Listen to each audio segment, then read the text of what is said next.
የአክብሮት ሰላምታችን በያላችሁበት ድረስ የተወደዳችሁ የአዲስ ፖስት ቤተሰቦች እንደምን አላችሁ? አዳዲስና ወቅታዊ መረጃዎችን ይዘን መተናል። በቅድሚያ አበይት ነጥቦችን በማስተዋወቅ እንጀምራለን። 5 ከፍተኛ የብልጽግና ባለስልጣናት ከስልጣን መሰናበታቸው ተሰማም። ለ4 ኪሎ ቤተ መንግስት ቅርበት ያላቸው 5 ከፍተኛ ባለስልጣናት ተሰናብተው ድንገተኛ የሹም ሽር እርምጃ ተወስዷል። ጠቅላይ ሚኒስትር አብይ አህመድ ከፍተኛ የብልጽግና ባለስልጣናት ላይ የወሰዱት እርምጃ ከፍተኛ መነጋገሪያን ፈጥሯል። የተሰናበቱ ባለስልጣናት እነማን ናቸው የሚለውን በዘገባችን በዝርዝር እንመለከተዋለን። በሌላ ሰበር መረጃ ደግሞ ወደ አማራና አፋር ክልል የገባው የህወሓት ጦር ላይ ከባድ ጥቃት መፈጸሙ ተሰማም። ድንበር ጥሶ በገባው የህወሓት ጦር ላይ የአየር ኃይል ከባድ የአየር ድብደባ መፈጸሙ ተሰምቷል። በአማራ ክልል አዋሳኝ በራያና በአፋር ድንበር ላይ ከፍተኛ የሆነ ግጭት መቀስቀሱ የተሰማ ሲሆን የህወሓት ጦር ላይ ከባድ ድብደባ መፈጸሙ ተገልጿል። በዝርዝር ትሰሙታላችሁ። በሌላ ሰበር መረጃ የአማራ ፋኖ መሪ ዘመነ ካሴ ወደ ሱዳን መሸሹ ተሰማም።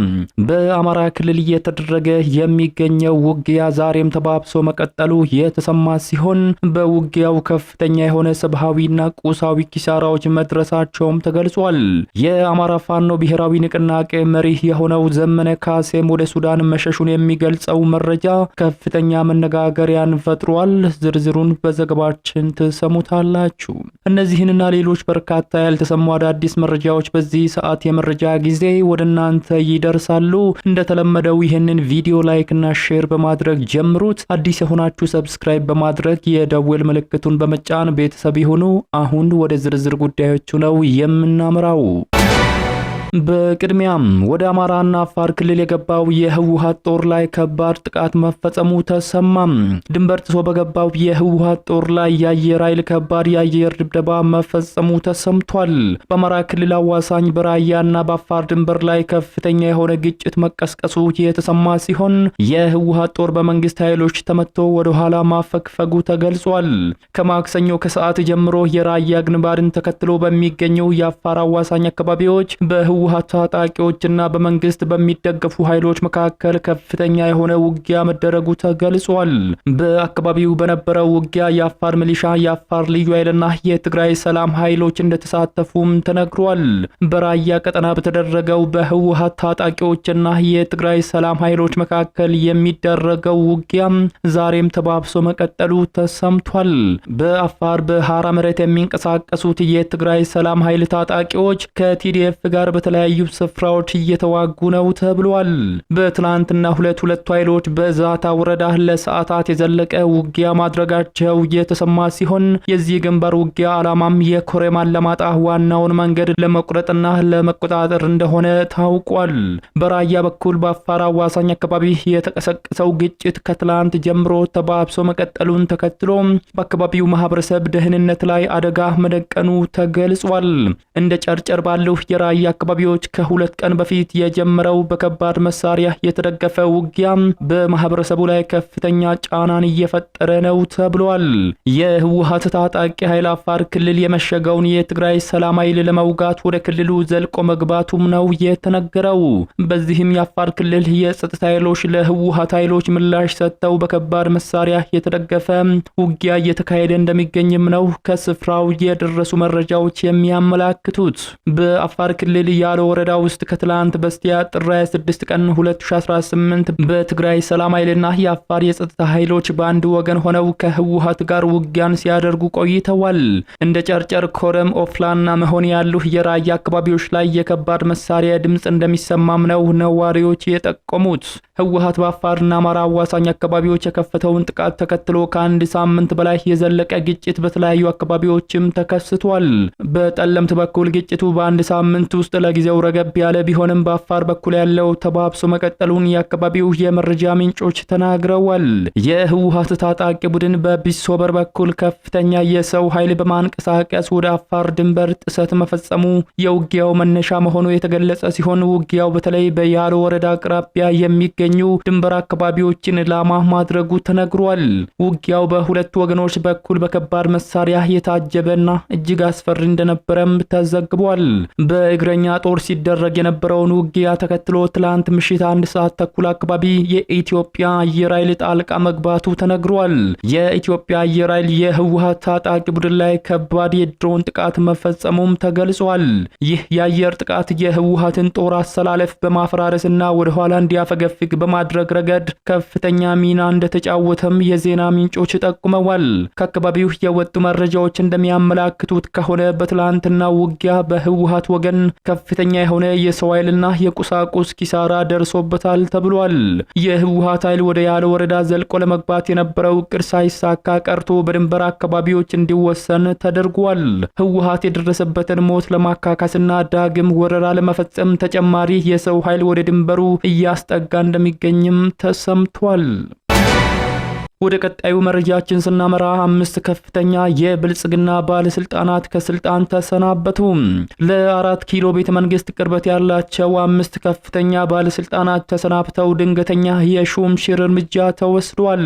ለ4 ኪሎ ቤተ መንግስት ቅርበት ያላቸው 5 ከፍተኛ የብልጽግና ባለስልጣናት ተሰናብተው ድንገተኛ የሹም ሽር እርምጃ ተወስዷል።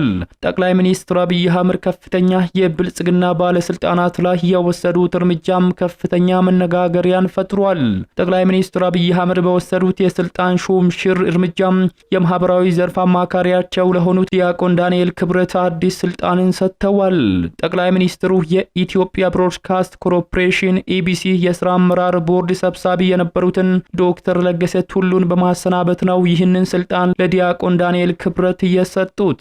የህዝብ ተወካዮች ምክር ቤት ሐሙስ ጥር 28 ቀን 2018 ዓ.ም ባካሄደው መደበኛ ስብሰባ ለኮርፖሬሽኑ ቦርድ አባልነት ጠቅላይ ሚኒስትሩ ያቀረቡት 9 እጩዎችን መርምሮ አጽድቋል። ለኢቢሲ የስራ አመራር ቦርድ አባልነት ከቀረቡት 9 ግለሰቦች መካከል 6ቱ አዳዲስ ሲሆኑ ቀሪዎቹ 3ቱ ደግሞ በነበሩበት እንዲቀጥሉ በጠቅላይ ሚኒስትሩ የቀረቡ ናቸው። አዳዲሶቹ ተሿሚዎች የሚከተሉት ናቸው። ዲያቆን ዳንኤል ክብረት የቦርድ ሰብሳቢ ሲሆን የጠቅላይ ሚኒስትሩ አማካሪ ናቸው። የቦርድ አባላት ተደርገው የተሾሙት ዶክተር መቅደስ ደባ የጤና ሚኒስትር፣ ዶክተር ወርቁ ጋቼና የኢትዮጵያ አርቲፊሻል ኢንተለጀንስ ኢንስቲትዩት ዋና ዳይሬክተር፣ አቶ ቼሩ ጌታ ገነነ የሰላም ሚኒስትር ደኤታ፣ ዶክተር እንደገና አበበ የቱሪዝም ሚኒስትር ደኤታ፣ ዶክተር ጌታቸው ድንቁ የቀድሞ የኢትዮጵያ ብሮድካስት ባለስልጣን ዋና ዳይሬክተር ናቸው። በቦርድ አባልነታቸው እንዲቀጥሉ የቀረቡት ደግሞ አቶ ዩሱፍ ኢብራሂም የአብን አመራር፣ ዶክተር አብዱልዋሴ አብዱላሂ ከብልጽግና ፓርቲና አቶ ጃፈር በድሩ የውጭ ጉዳይ ኢንስቲትዩት ዋና ዳይሬክተር ናቸው።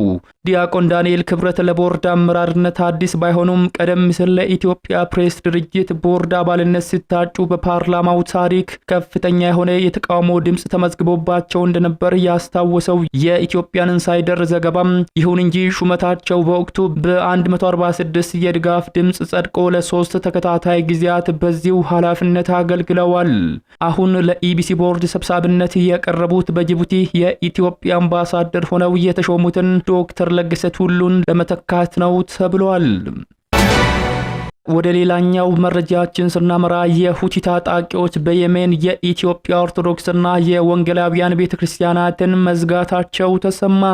በየመን ሰነአ በርካታ የኢትዮጵያ ኦርቶዶክስና ወንጌላውያን አማኞች ከ20 ዓመታት በላይ ሲገለገሉባቸው የቆዩ ቤተ እምነቶች በሁቲ ባለስልጣናት ከታሸጉ 1 ወር እንደሞላቸው የእምነቱ ተከታዮች ለቢቢሲ ተናግረዋል። በየመን ሰነአ በሚገኘው የቅዱስ ጊዮርጊስ ቤተክርስቲያን ያገለግሉ እንደነበር የተናገሩት አቶ አብርሃም በቀለም አምልኮ የሚያካሂዱበትና ልጆቻቸውን አማርኛ የሚያስተምሩበት ቤተክርስቲያን በሁቲ ባለስልጣናት የገና በዓል ሰሞን መታሸጉን ገልጸዋል። በሀገሪቱ ዋና ከተማ ሰነአ ከ23 ዓመት በላይ የኖሩት አቶ አብርሃም ቤተክርስቲያኑ ከመዘጋቱ በፊት ዘረፋ እንደተፈጸመበት ጠቅሰው ተከትሎ ደግሞ 25 ዓመታት የቆየው የቅዱስ ጊዮርጊስ ቤተክርስቲያን ከገና በዓል በኋላ ታሽጓል ብለዋል።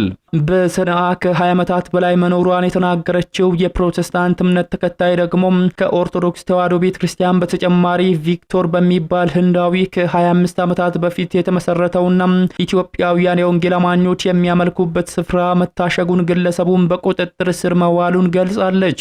የሁቲ አማጽያን ከኢትዮጵያውያኑ የኦርቶዶክስ ቤተክርስቲያን በፊት በፓስተር ቪክቶር የሚመራውን የወንጌላውያን ቤተ እምነትን ማሸጋቸውን የምትናገረው ግለሰቧ መጽሐፍ ቅዱስ ንብረቶችና አንዳንድ ቁሳቁሶችንም በጉልበት መውሰዳቸውን ጨምራ ተናግራለች። የኦርቶዶክስ እምነት ተከታይ የሆኑት አቶ አብርሃም በቀለ በበኩላቸው ከ3 ሳምንት በፊት የሁቲ ባለስልጣናት ወደ ቤተ ክርስቲያኒቱ በመምጣት ገንዘብና ንብረት ላይ ዘረፋ መፈጸማቸውንም አስረድተዋል።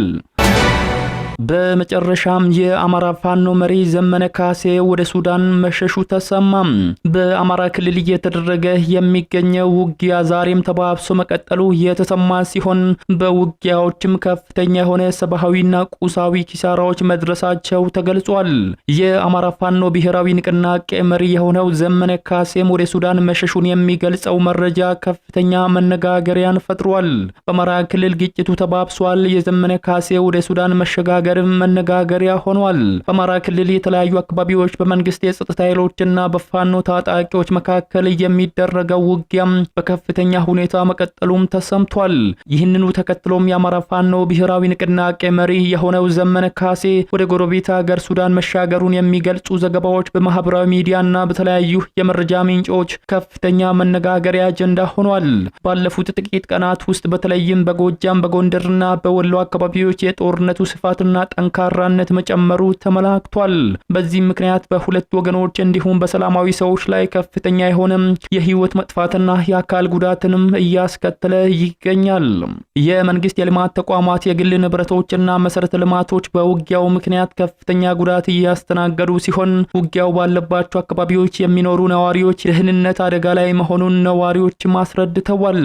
በክልሉ ካለው ውጊያ ጋር ተያይዞ የፋኖ አመራር የሆነው ዘመነ ካሴ የኢትዮጵያን ድንበር አቋርጦ ወደ ሱዳን መግባቱን የሚገልጹ መረጃዎችም በስፋት እየተሰራጩ ይገኛል።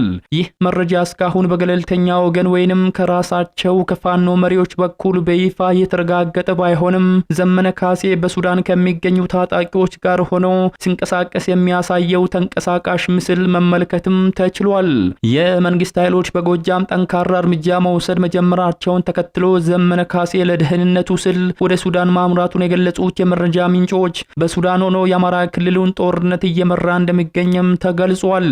ጉዳዩን አስመልክቶ የመንግስት ደጋፊዎች የፋኖ አመራሮች የመሸነፍ ምልክት እያሳዩ ነው፣ አመራሩም ተከታዮቹን ትቶ በመሸሽ ላይ ይገኛል የሚል ትችት እያቀረቡ ቢሆንም የፋኖ ደጋፊዎች ግን ይህ መረጃ የስነ ልቦና ጦርነት ነው፣ አመራሩ አሁንም በበረሃ ሆኖ ትግሉን እየመራ ነው በማለት መረጃውን እያስተባበሉ ይገኛሉ።